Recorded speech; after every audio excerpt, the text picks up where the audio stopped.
வாழும் வரை நிழல் என உடன் நான் வருவேனே.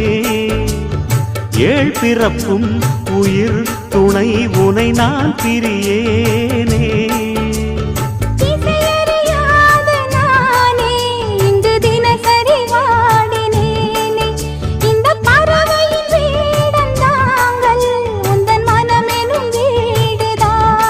நீண்ட காலம் நேர்ந்த சோகம் நீங்கி போக நானும் தீண்ட யோகம் விளங்கிடும். பூமிக்கொரு வாரம் என்று எண்ணி இருந்தேன், பூமுதிக்க யாரும் இன்றி கண்ணி இருந்தேன். சொந்தமின்றி பந்தமின்றி நானும் இருந்தேன்.